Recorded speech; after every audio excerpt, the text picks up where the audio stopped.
Hello again, it's Wing Nation presented by Sage Fruit, talking sprint car racing, our favorite time of the week, and we are so glad that you have joined us. Ashley Stremme and Steve Post here. We're in the Hercules Tire Studios today. We're going to talk a little Pennsylvania posse racing with Freddie Rahmer, champion at Lincoln and at Williams Grove. So it's going to be fun. Always fun to talk to Freddie. And always fun to talk. I know we have to twist your arm to talk Pennsylvania posse racing, don't we? You know it. It'll be neat to see what he has to say, what his dad's up to lately. You know, what Fred said recently for sure. But no, pretty cool to see Freddie get both championships this year. Yeah, historic wins, that's for sure, in the championships. We'll talk about that as well. Speaking of great seasons, Sheldon Haudenschild. Boy, I am telling you, and I think we've talked about this, and we've interviewed Ricky, and we've interviewed everybody on this team, including Sheldon, but he is really coming into his own as a race car driver this year. He really is. There's a level of maturity that I think that comes. You know, we already knew that he's the wild child's son, let's be honest. You know, we know the opportunity and the potential is there, but until you hone it, and you own it yourself, it takes it to a whole nother level, and I think we're finally seeing it. Yeah, I think so. First off, I can't believe 300 starts. I know, right? He seems like he's not been alive long enough to have 300 starts. So 300 starts. Prior to this year, he had 7 wins. This year, his 300 start was his 7th win up at Kokomo. So he's already matched and with World Finals, with Last Call, he can maybe even surpass that. So really, really neat stuff. One of the things he said that really stuck out to me after that win, this is a glimpse of what Donnie Schatz has done for a long time. He's not talking about himself as a racer. Yes. He's talking about the team with Ripper and Drew and getting this team together, which is what we saw with Schatz for years and years and years with the same team. And I think that's what Ricky Stenhouse and Richard and Jennifer Marshall have built there. And now it's a matter of maintaining and seeing what they can do the rest of this year and then on to next year. It's gelling. It's gelling. It's gelling. It's really good. And it's going to be pretty incredible. And not to mention, I know what we have coming up is pretty incredible. Exactly. I have watched this clip, I don't know how many times, and every time I still tense up, and I even know what the outcome is. This is where he gets it from his dad, okay? This is where he gets it from his dad. The World of Outlaw, NOS Energy Drink Sprint Cars at Kokomo, Sheldon, Aaron Reitzel, Donnie Schatz, Johnny Gibson with the call on Dirt Vision. And now for the Dryden death-defying move of the week, where one driver simply amazes us with their on-track moves. A 3-car battle for the lead on the last lap. Rachel to the inside, trying to make it happen to 1 and 2. Here's Sheldon around the outside. Now to the inside of Schatz. Sheldon Haudenschild from third to win the dash on the last lap. That death-defying move was brought to you by Dryden Diesel All Def, the official def of the World of Outlaws and wheelmen everywhere. Visit Dryden.com for more information.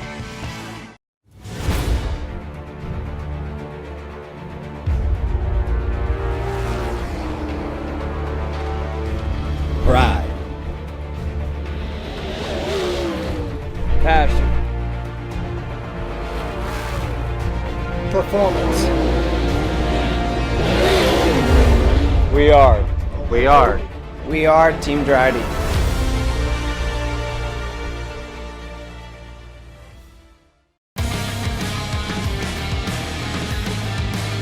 Welcome back. It is Wing Nation, presented by Sage Fruit. The Hercules Tire Studios is where we are at, and we are going to the Hercules Tire Hotline. Joining us is the track champion for 2020 from the fabulous Lincoln Speedway and the historic Williams Grove Speedway. Freddie Rahmer is on the line. Hello, Freddie. Welcome back to Wing Nation. Hey, guys. Thanks for having me on. It is always good to talk to you after big wins and then after championships. And Freddie, I guess I didn't realize this until your mom, I believe, put it on your Facebook page. You joined your dad, Lance DeWeese, and Kenny Weld as the only driver in a season to win Williams Grove and Lincoln championships at the same time. How does that make you as a young race car driver, knowing the history of the sport? How does that make you feel? I thought that was pretty cool. Somebody told me last week, and then my mom found out or looking up stuff. So, it's really neat, especially with my dad doing it and Lance. And I don't know, there's a lot of guys that go after the Williams Grove point title, but obviously Saturday night gets split up, so it would be hard to win them both in the same year. If there's only a small group of guys that would go for it, but it was neat. I mean, the Grove means a lot to us to win that, and then obviously Lincoln was was just as important. And we were coming to the end of the year, we're in position to win it, so we didn't want to lose, you know. At the same time, you're trying to be in contention to win the race, but just glad to get it over with, and just getting both was really neat this year.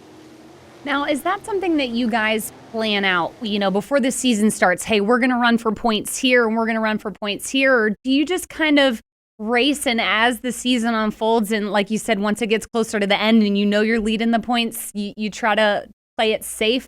But is it really something that you guys plan out to kind of points race?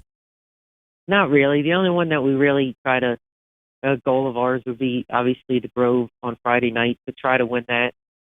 But throughout the year, you're just trying to run good and have good finishes and try to be in position to win the race and stuff. But the way it was this year, the messed up schedule, and when we could race, we worked out where we ran Lincoln a lot, and we didn't go away only a couple times. So that wasn't planned, but maybe halfway through the summer or something, we figured we keep running for it. But looking like in the next year and stuff, the Grove is definitely will be there every week, and we'll see what happens with the other one. But that's basically it. We around here to win the Grove points, couple guys go after it. So that's all.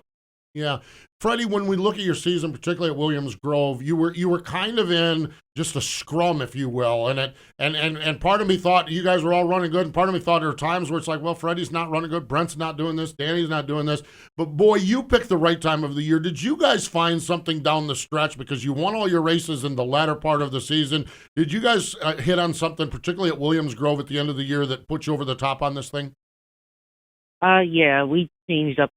We were maybe average at best there when we came back after Speed Week. We had 2 good runs, and then we were just average, like maybe a 5th to 10th place car, And we decided to change it up, and we started doing stuff that we never did before there. Nothing crazy, but it's hard when you run the same track every week. We get in a slump where you kind of don't deviate from what you did, and I don't know when it changed or whatever, but it wasn't working, so we changed it up for the big tracks like the Grove and a couple other things. And it was better right away, and then we just got a little better as it went on, and we still got to work on the whole thing. But we definitely changed it up. And then once you get the car a little better, you start driving better because your confidence you get that back. So that's what we definitely got better the second half of the year with the Grove. And so we didn't show as good at Lincoln the end of the year, but I think we were just distressed the whole time there, the way it worked out, I think. So a few weeks off here, and then the last race in Pennsylvania at Baps Motor Speedway, obviously weather permitting. What does your off season look like? Obviously, I'm sure you're going to tear those cars apart and go through them with a fine tooth comb, but what does it really look like in the race shop for the winter? Are you guys trying to find more speed? Are you working on things? Or are you just kind of making sure there's no bugs that work their way into your race car over the winter? No, like you said, we'll take the cars we were running and probably start the beginning of next year at the day shows and wherever we start, with that stuff, and go through everything. But just try to get more prepared. We're pretty well prepared, but just try to get a little bit better, step it up, and just work on our shocks and just motor and the combination of everything. Try and get a little bit better. That's all. And think about what I have to do better over the winter. Whatever, if it's just mentally being better most nights or whatever it is. So I know we have everything we need to be able to win pretty much anywhere we go, but just got to work on things a little bit. My dad and me and guys to help, we have a plan, and we're starting probably this a little bit before, starting to get ready for that. So we'll see. Freddie, you mentioned like the shocks, like the motor, there's wing technology, there's this technology and that technology. This thing to me is like a huge Rubik's Cube trying to put it together. How does a small family team like you keep an eye on all aspects of this team and not get behind in one department or another? Yeah, I mean, we have some people to help us that run around different tracks in the country and stuff, so that helps. But basically, we try to stay to ourselves and not get too twisted. We're fortunate to kind of run the same tracks all the time, so we don't have to change it up a lot, which is a plus and a pro and a con, but in itself. But just a couple good guys to help. But really, it's crazy that as much as stuff advances, it's basically the same four torsion bar car, all the time. So just basically trying to get the most well prepared we can be and not get too crazy. Like last winter, we did some things, little stuff like with body panels and this and that. But we didn't really see any advantage to that throughout the year. So we're gonna step back on that area and just work on some other things. So you just learn as you go. And my dad's been around for a long time, and he knows where to put your attention mostly. Yeah. Fascinating stuff. It really is. Freddie, hang in there. Everyone else, stick around. More with Freddie Rahmer in just a moment.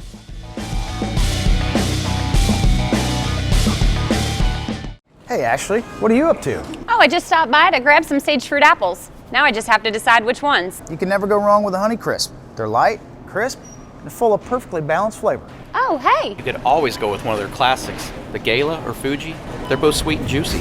Grown in the heart of Eastern Washington, Sage Fruit Company works hard on the farm and with their retail partners to provide high-quality apples and pears to consumers all year long. Well, I couldn't decide which ones. Thanks for the help, guys. I'll race you to checkout.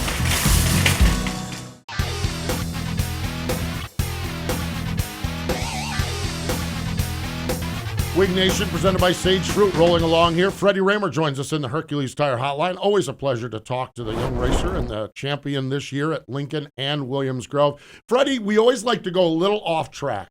And you have one of the most unique stories in all of sprint car racing because, A, your dad is an icon. He's a Hall of Famer. But you, as a little kid, were one of a triplet. Your brother Brandon raced. Chessie does not race, but she's got quite the life as well. You were drug around from a little wagon around the racetrack as a kid growing up in racing. What was that like growing up in the racing world and as a triplet?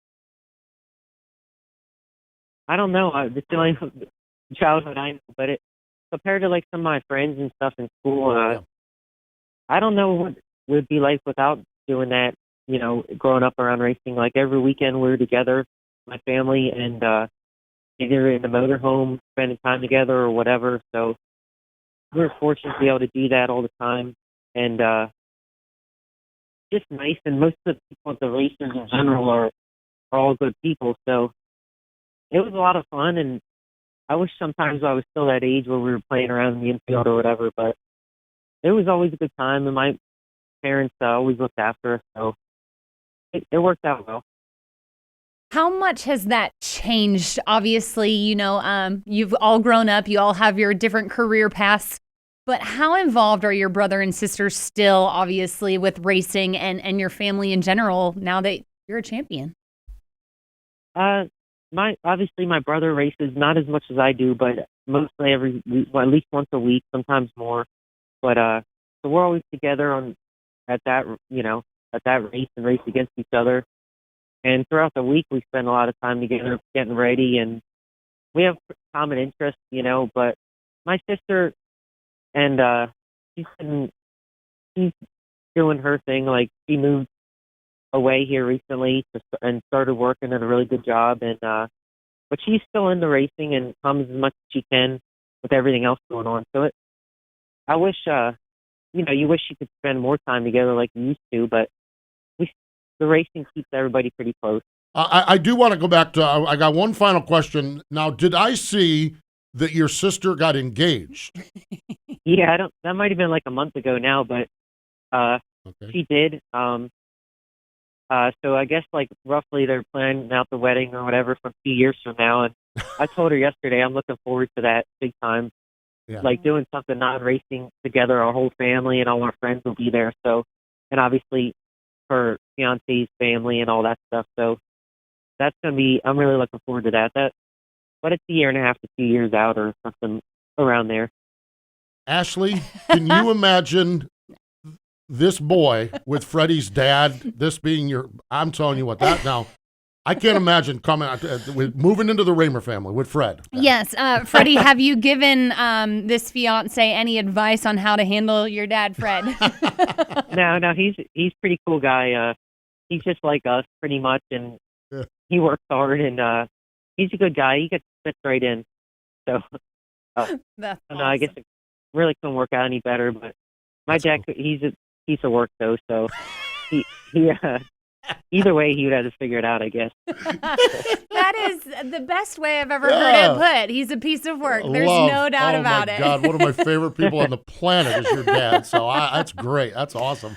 Freddie, I want to just talk about this because social media is pretty heavily involved, especially with kids your age. But you're pretty reserved when it comes to social media. And I know how your dad feels about social media.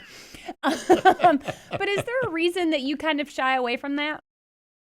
I guess so. Like, kind of might be a little old school with my dad ways, you know. Like, we spend a lot of time together, so I don't know. Just never really got into it. You know, I look at stuff though of other guys putting stuff on or trying to keep track of what people are doing and stuff, but never really got into it. And sometimes I think it's good and bad. I guess there's some bad stuff on there, so you don't want to see or whatever, but there's a lot of positive things to it too, but just never got into it really. Just kind of try to stay quiet and stay away a little bit. Well, so I don't know. There's others in Pennsylvania that don't shy away, so you're probably all right on that. I'll let them handle that. Let's spend time messing with that. So. Exactly. It is a fascinating world up there that you live in, and we absolutely love it. It is great. Freddie, it is such a pleasure chatting with you. Congratulations again on the championships and all the success. We appreciate a little peek behind the veil of brothers and sisters and dads and family members and everything. And thanks for joining us. If we don't get a chance to chat with you, have a great off season, and I know we'll talk down the road going forward, but thanks again for the time. All right, guys. Sounds good. Have a nice off season. There you go. There you go. Thank you, Freddie. Freddie Rahmer joining us here. Okay, so we've talked about everybody else. Mom, Deb, you want to talk about the glue that holds everything? I mean, this is super glue here. She takes it to a whole nother level for does. sure. She's the backbone of the family and kind of keeps them all corralled in. If you can keep them corralled. Well, she's working with a piece of work. I love that. Because if you followed this for any time, you know one of my favorite people is going up and hanging out with Fred and talking racing because you never know what you're going to get other than his real opinion. You'll get that for sure. Hey, we need to step away. We've got tweets. We've got all kinds of good stuff coming up. Power isn't born. It's built over time. For over 65 years, Hercules Tires has been providing the muscle to move more drivers. Whatever the vehicle, whatever the terrain. And we back it with a powerful protection plan. So wherever the road or the trail takes you, we have the selection, value, and strength to get you there. Hercules Tires. Ride on our strength.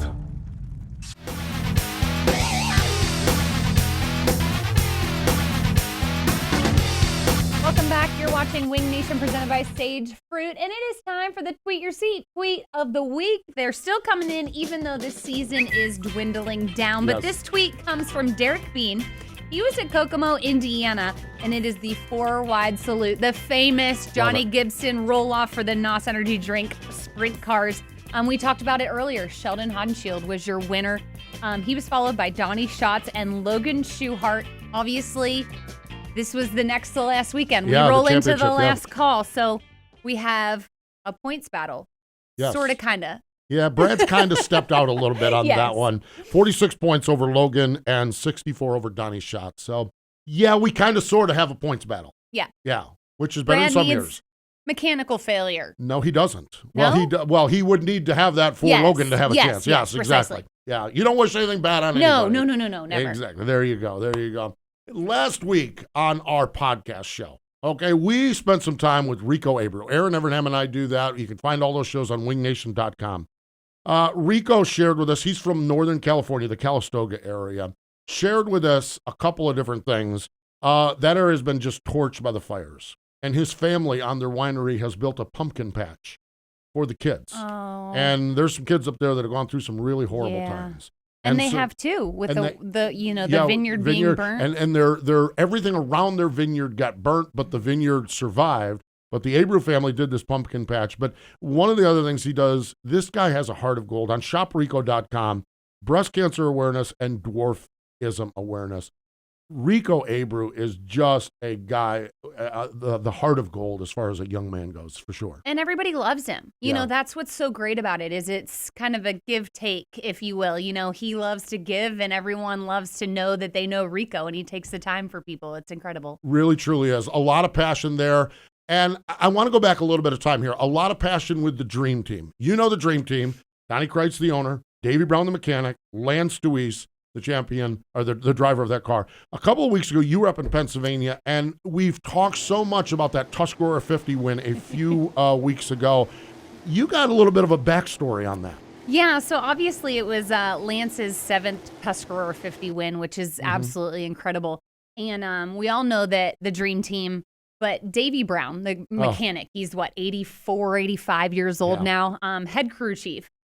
That man loves to watch that race car, and when he watches it, he can dissect what's wrong with it. Well, they have a very limited schedule, and we knew that Thursday they were racing and Saturday they were racing, but Friday they were scheduled to be off. However, Davey couldn't sleep because that car just wasn't right, so he called them the next morning and said, load that car up, we're going to Port Friday night so I can figure out what's wrong with that car. Wow, amazing. And Davey then Brown, Saturday, they win. They win, for sure. Davey, such a passion for that and could not even sleep worrying about that race car. Finally, real quick, I want to mention a lot of friends of mine. This past weekend, I was at Fayetteville Motor Speedway, 305 racing the Carolina Sprint Tour. We had drivers from the CRSA, which is the 305 Tour in New York State, the Allegheny Sprints, which is Pennsylvania, Indiana, and New Jersey.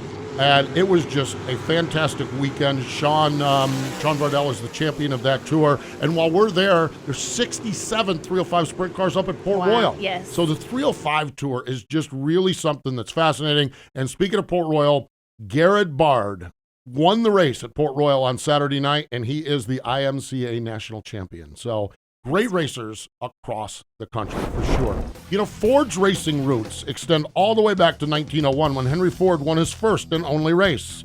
And last October, Donnie Schatz brought a Ford-powered World of Outlaws sprint car across the finish line, and another win was added to the trophy case. Not to mention, Schatz continued a few weeks ago with his National Open win at Williams Grove. For anyone who loves sprint car racing, those were banner days. It became clear that the Blue Oval was back on the dirt tracks, and in a big way. No doubt about it. The new FBS 410 engine built in America for a truly American form of racing. Stay with us. More Wing Nation in just a moment. Hey, Ashley, what are you up to? Oh, I just stopped by to grab some sage fruit apples. Now I just have to decide which ones. You can never go wrong with a Honeycrisp. They're light, crisp, and full of perfectly balanced flavor. Oh, hey! You could always go with one of their classics, the Gala or Fuji.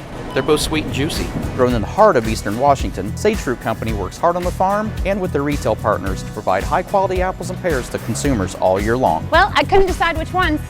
Thanks for the help, guys. I'll race you to checkout. There are people who say things aren't made here anymore. Those people should make a trip to Michigan, or Kentucky, or Illinois, where you'll find our workers and dealers and engineers and technicians building for America. We're proud to employ more hourly workers than any other automaker in this country, because we build for this country.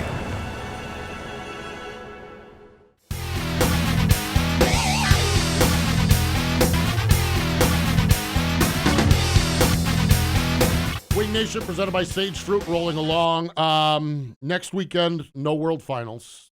Boo. This is 2020. It is. I like, over. Yes, exactly. Yes. I like that it's last call, because last call means this thing may be getting closer to the end. Big week of racing here in North Carolina. Monday through Wednesday, the Keith Kunz Give Back Classic out at Millbridge. Wednesday night, the winner of that 600cc micro race gets a Chili Bowl ride. So freaking awesome. Isn't that amazing? We have somebody that could get a Chili Bowl ride with Keith Kunz. You know, and then the dirt track, Wednesday through Thursday, World of Outlaw Morton Buildings, late models, and Friday and Saturday, World of Outlaw NOS Energy Drink Sprint Cars. You're going to be out there doing some work for that. Yeah, I'll be working for CBS, the last 4 shows that will air sometime this winter. So nice. Good stuff. I'm excited that I'll still get to go to the last call. I know. Good stuff. Last call. Everyone loves last call. Last call. That's for sure. Last call. Hey, we appreciate Freddie Rahmer joining us here on the program, but more important than all of that, thank you for joining us here on Wing Nation.